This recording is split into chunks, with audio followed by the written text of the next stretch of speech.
بسم الله الرحمن الرحيم الحمد لله رب العالمين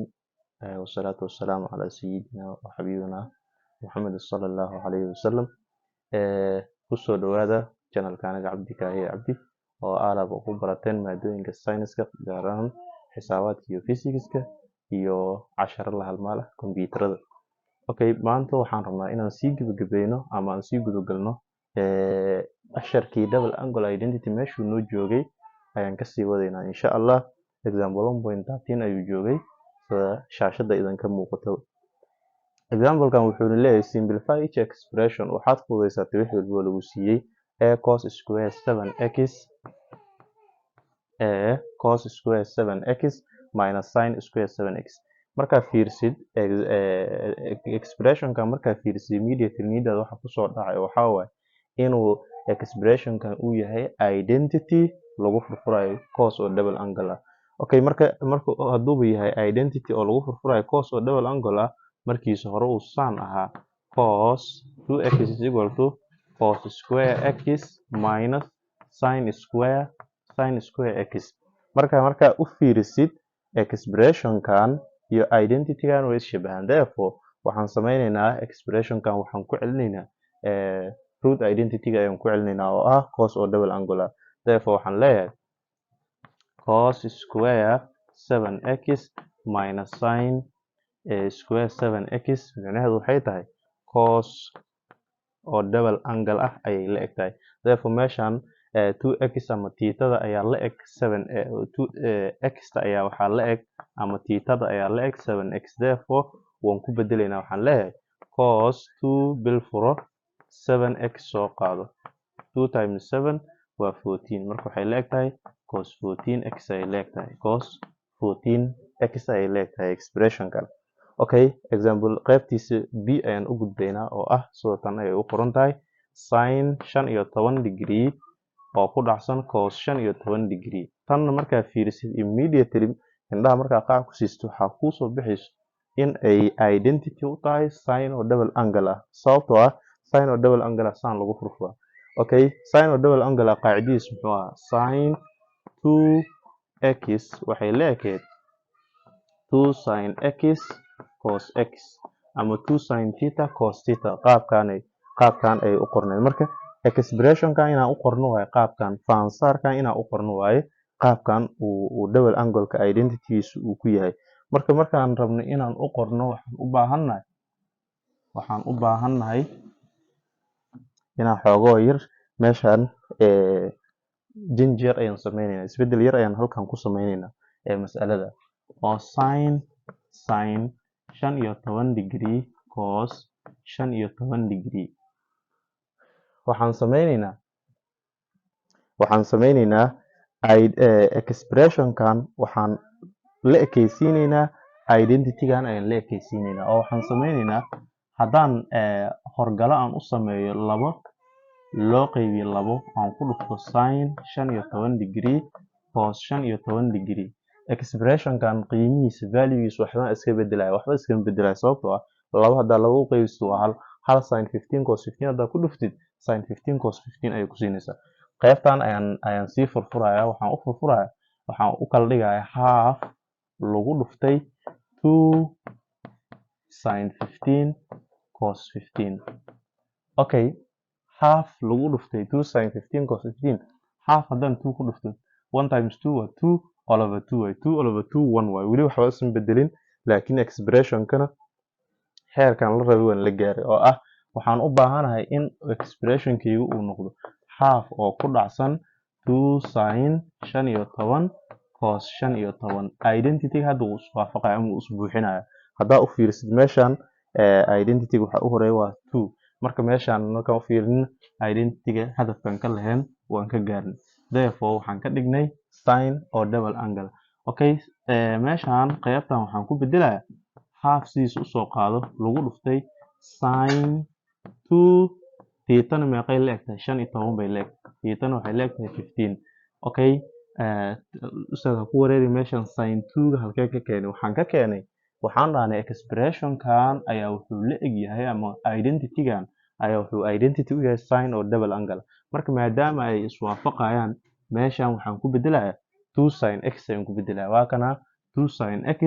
x waxay u taagan tahay 15 laba lagu dhuftay 15 a half times sin laba lagu dhuftay 15 waxay leegtahay sin 30 okay ratio-ga sin 30 imisa ay leegtahay ama trigonometric table waxaan kusoo tilmaamay sin 30 imisa ay leegtahay sin 30 waxay leegtahay ustaad half ay leegtahay haddaa calculator haysatidna si fudud waxaad dhigi kartaa sin 30 qiimaheeda sida u ogaato waxaad dhigi kartaa ustaad shift waxaad dhigi kartaa shift sin 30 aad dhigi kartaa intaad calculatorka shift aad taawatid haddana sin aad dhahdid 30 degree aad gelinaysaa kadib waxaad helaysaa angle-ka 30 degree ratio aad helaysaa oo la eg 0.5 ama half aad helaysaa therefore half lagu dhuftay half waxay la eg tahay 1/4 for example-kaasna ustaad halkaas ayaan uga gudbaynaa example-ka xiga example-ka xiga sida tan ayuu u qoran yahay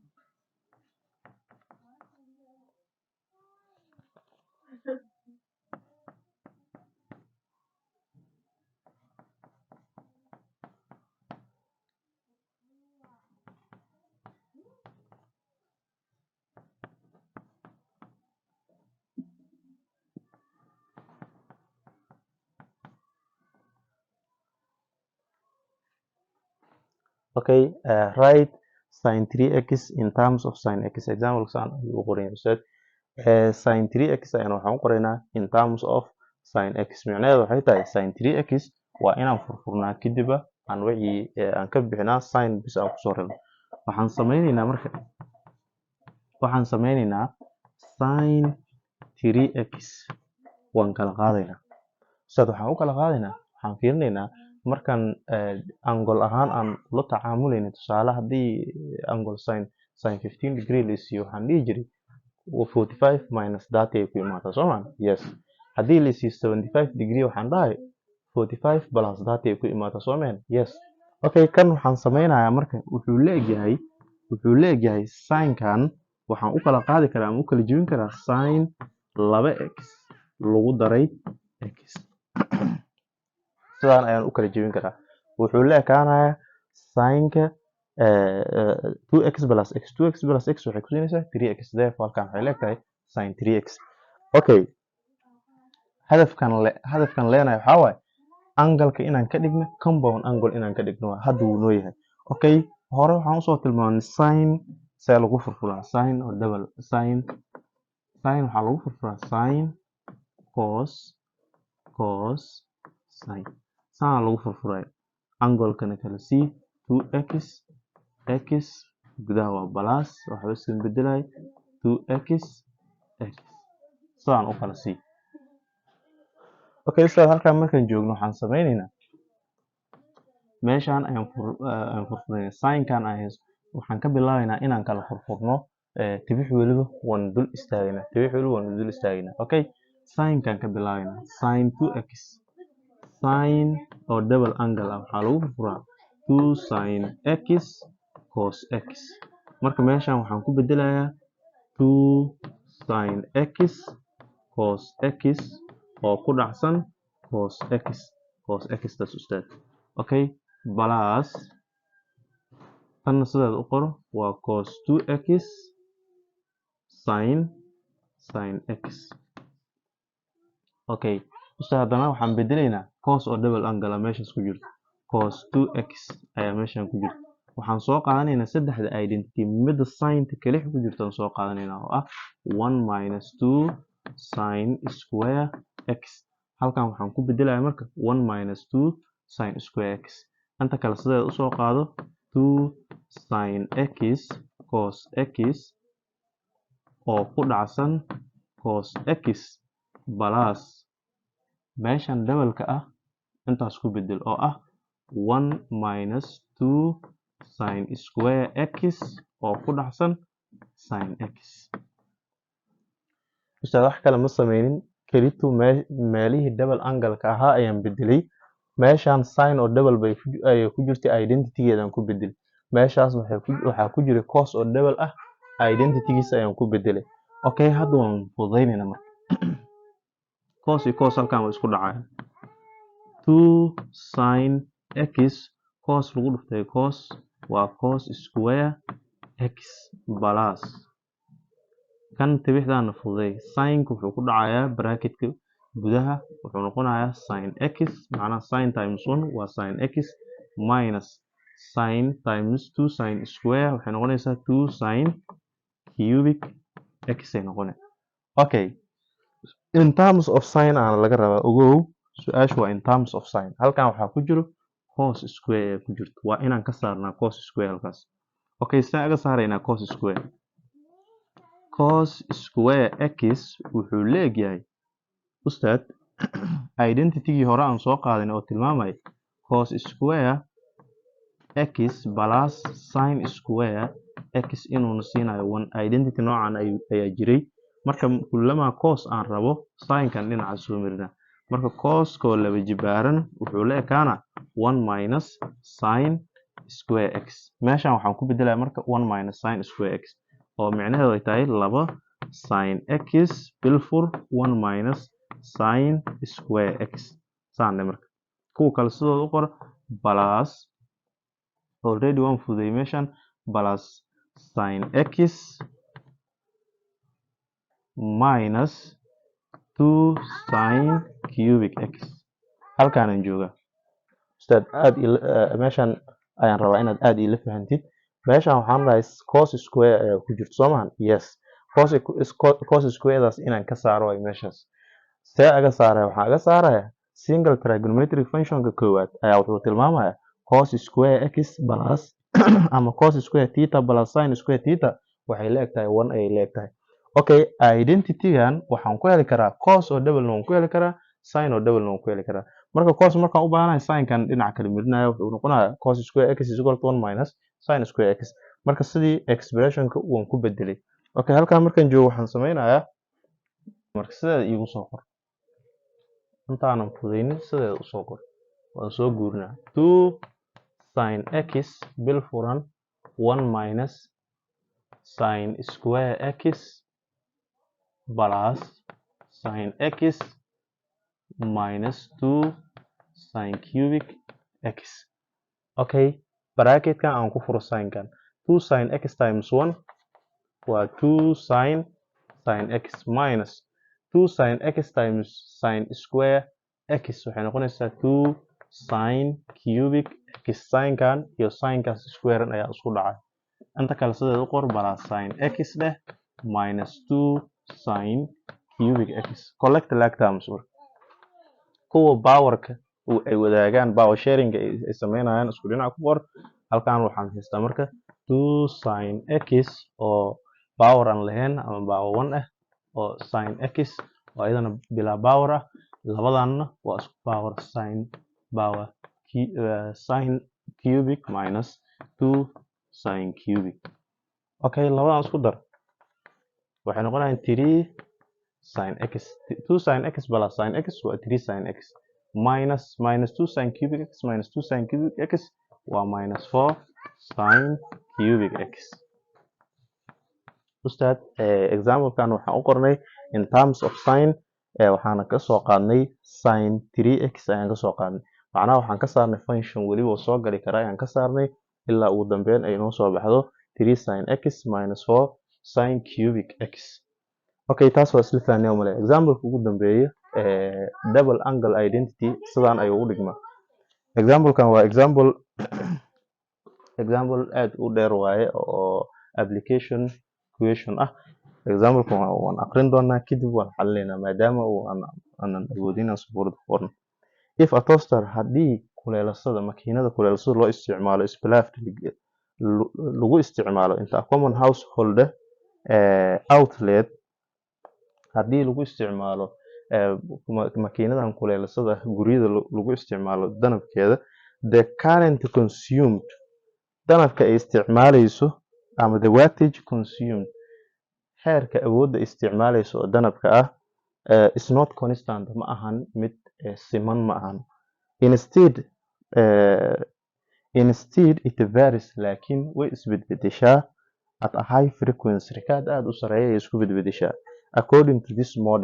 modelkan ayay isku bedelaysaa 1.14 according to this wattage-kan ayay isu bedelaysaa marka v square all over r waxaa leeyahay makiinadan kuleelasada danabka ay isticmaasho wuu isrogrogaa wuxuuna isku rogrogaa modelkan yacni ma ahan danab siman oo mar waliba isticmaalayso mar way isbedbedelaysaa wattage-kan waxaan lagu helaa modelkaas isrogrogitaanka ay sameynayso wattage-kan ayaa lagu helaa ama wattage-keeda modelkan ayaa lagu helaa okay halka w loo yaqaan halka v ay tahay voltage awoodda danabka rna iska caabintu agabkan ama makiinadan ay leedahay resistorka ay leedahay toasterka ayaa ah r okay waxaa la leeyahay graph the wattage waxaa sawirtaa wattage-kan graafkiisa sawir ayaa la leeyahay graafka waveska uu sameynayo sawir ahaan ku muuji the wattage W consumed by a typical toaster R resistance-geedana uu yahay 15 halka voltage-keedana lagu helayo function-kan sin 120 by t in the window 0,0.05 oo time interval ah by amplitude-kiisuna uu yahay -500 to 2000 ustaad information-ka waana la siiyay information-kana la siiyaa waxay tahay dulmar aan ku sameeyo wax yar waxaa la leeyahay a toaster typical toaster makiinadan kuleelaysada danabkay isticmaasho ma ahan mid constant ah laakiin it varies at a high frequency way isbedbedeshaa korontada ay isticmaalayso way isbedbedeshaa markay wattage-ka isticmaalaysona waxaa lagu helaa modelkana lagu helaa oo ah wattage-ku wuxuu leeyahay voltage-keeda laba jibaaray loo qaybiyay resistance-ga uu leeyahay toasterka uu leeyahay intaas waa ila fahanteen umaleyn okay information-kana la siiyaa resistance ay leedahay makiinadan waa 15 aan dhihi karno ohm 15 ohm ama or ohms saas taa u qor ama sumada u qor waa isla meeshii halka voltage-kana uu leeyahay 160 sin 120 by t voltage-kana fansaarkiisa ama function-ka voltage-ka lagu xiriirinayo ama lagu helayo uu leeyahay 163 sin 120 by t okay waxaa kaloona la siiyey waveska uu sameynayo wattage-ka time interval-ku ay ku qaadanayso waa 0 to 0.05 halka amplitude-ka graafka fogaan ahaan uu gaari karo uu tahay positive 200 hoosna y axis-na negative side uu ka gaari karo 500 micnaheedu waxay tahay amplitude-kan uu u dhaxeeyo negative 500 2000 uu u dhaxeeyo okay waxaan rabnaa graafkan inaan sawirno kadib graafka markaan sawirno waxaan rabnaa graafka inaan sawirno waxaa la graph the wattage aan la soo yes graafkan aan sawirayna graafka markaan u baahan okay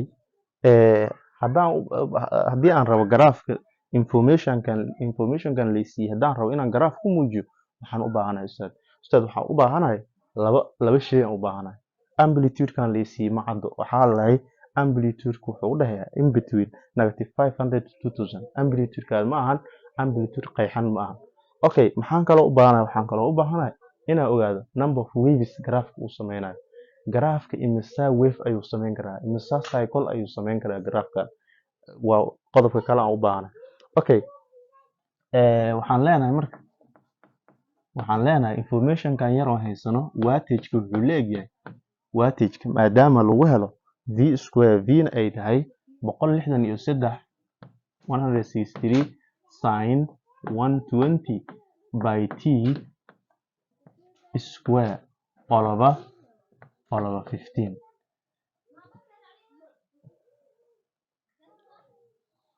okay wattage-ka sidaan modelkana lagu helaa okay waxaan sameynaynaa marka calculator-kan soo qaadanaynaa calculator-kan soo qaado waxaad leedahay 163 square sin square 120 by t all over 15 ustaad meeshaan rabaa inaan ku bayaaniyo square kan wuxuu kaga dhacaya halkan tirada ayuu ku dhacaya halkaasna angle-ka ayuu ku dhacaya. Okay, waxaan leeyahay marka 163 square loo qeybiyo 15 calculator-ka soo qabso 163 square saar ama laba jibaar waxaad u qeybisaa 15 halkaas waxaad helaysaa value ah 1771 sin square 120 by t function kana helaysaa. Okay, functionki waa kana waan soo dhiraandhirinay ilaa halkaan joognaa. Maxaan u baahanahay ustaad functionka markaa fiirisid garaafka aan sameynayno waa garaaf waa AC ayuu sameynaya sababtoo ah waxaan ka hadlayno waa danab electricity aan ka hadlayno. Okay, halka markaan electricity aan ka hadlayno aan leenahay waxay sameysaa alternating current ay sameysaa. Alternating current-na dabcan garaafka ay sameynayso waa periodic graph soomaan. Yes, periodic graph ay sameysaa. Okay, periodic graph markaan rabo inaan muujiyo waa inuu lahaadaa periodic function. Periodic function macnaheedu ay tahay waa inuu garaafkaygu uu yahay waa in uu sameynayo qaabkan a cos omega t or y is equal to a sin omega t. garaafkaada waa inuu qaabkan inuu leeyahay garaafkaada oo macnaheedu ay tahay functionka noocan ayaa waxaa loo yaqaanaa periodic function.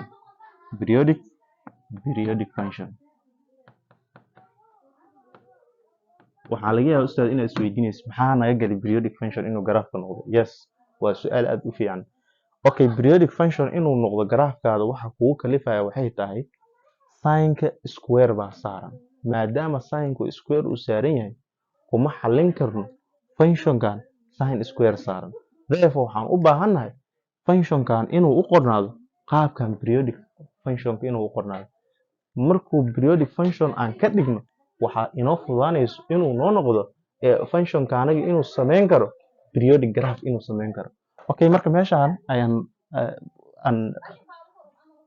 wax yaran ka bedelaynaa halkan. Okay, waxaa jiro markaan ka hadlaynay cos double angle ah waxaan soo tilmaanay cos double angle ah inay ku jirto qaacido oo ah 1 minus sin square x. qaacidadan ay ku jirto soomaan. qaacidadan derive ku sameynaya sababtan qaacidadan usoo qaatay waxay tahay inaan helo qiimaha sin ko laba jibaaran inaan helaan u baahanahay ama sin square inaan helo u baahanahay sababtan qiimaheeda inaan helo hadhow waan ku bedelayo. Okay, kan dhanka soo mari dhankan soo mari. Okay, waxaan rewrite ku sameynaynaa function 2 sin square x wuxuu la egyahay 2 sin square x wuxuu la egyahay 1 kan soo mari -1 plus cos 2x. functionka rewrite markaan ku sameyno natiijadaan nu siinaya. Okay, all over marka all over 2 intuu u qaybi horgaleys halkaana -2 u qaybi -2 waa isla baxayaan. halkan waxaan helayaa sin square x wuxuu leeyahay negativekan waa isku qaybsanaya waa positive. negativekan wuxuu u qaybsanayaa positivekaas waa negative cos 2x all over 2. functionkan waxaan u qori karaa marka waan sii fududeysan karaa waxaan u qori karaa half 1 minus cos 2x sidaan ayaan u qori karaa function. marka sin square x wuxuu leeyahay half 1 minus cos 2x oo u dhiganta 1 minus cos 2x all over 2 waa isla meeshii. Okay, meeshaan aan ku bedelaynaa marka waxaan ku bedelaynaa 1 minus cos 2x aan ku bedelaynaa. Okay, wattage-kaada soo qaado waxaad leedahay 1771 meesha sin waxaan ku bedelayaa 1 all over 1 minus cos 2x halkan x 120 ay u taagan tahay 2 times 120 240 by hadda garaafka anaga wuxuu sameeyay periodic graph ayuu inoo yahay. garaafku wuxuu yahay periodic function ayuu inoo yahay. waxaan rabaa functionka hadda wuxuu inoo yahay periodic function. Okay, waxaan halkan heli karaa marka frequency ayaan heli karaa sababtoo ah waxaan haysto waa omega. waxaan u baahanahay number of cycles inaan helo kow waxaan dhahay graafkii waxaan ka dhignay periodic function labo waxaan rabaa graafka maadaama periodic function uu yahay number of frequency inaan helo waa qodobka labaad number of frequency markaan helo waxaan heli karaa number of cycles ama number of waves graafka uu sameynayaan heli karaa okay number of frequency maxaan ku helaa waxaan ku helaa qaacidadii ahayd omega angular frequency waxaa lagu helaa 2 by f aa lagu helaa sooma okay omegada hadda functionka ku jirto waxay leegtahay 240 by ay leegtahay waa halkan 240 by okay waxaan leeyahay 240 halkan waxaan leeyahay 240 by waxay leegtahay 2 by f qiimaha f aan raadinayo oo 2 by dheh halkan oo 2 by dheh isla bixi f waxay leegtahay by u qayb by 2 1 by 2 waa 120 hertz frequency hada wuxuu leeyahay 120 hertz ayuu leeyahay maadaama frequency aan haysano okay waxaan haysanaa frequency f aan haysanaa waa 120 hertz waxaan kaloo haystaa time interval aan haystaa okay waxaa ii fudud inaan helo number of cycles waxaan ku helayaa number of cycles waxaan ku helaynaa frequency ama number of frequency times time interval okay number of frequency waxaan haystaa 120 time intervalna wuxuu ka kacay 0 to 0.05 okay isla bixi 12 times 5 waa 60 eber bay wadataa tan la bixi 6 cycles 6 cycle ayuu sameynaya okay number of cycles waa haystaa waxaan u baahanahay amplitude inaan helo graafka amplitude-kiisa ma qeexno waxaa la laakiin wuxuu u dhaxeeyaa -200 -500 to 200 u dhaxeeya marka maadaama uusan qeexneen waxaan u baahanahay inaan helno amplitude graafka uu leeyahay amplitude okay amplitude markaan raadinayo waxaan u baahanahay time period aan u baahanahay ustaad time period waxaan ku helayaa waxaa lagu helayaa 1/, frequency time period interval aan u baahanahay okay intervalka time period wuxuu ka bilaabanayaa sida halkaas ay ka muuqato 0 ka bilaabanaya okay maadaama time period aan ku heli karno 1/t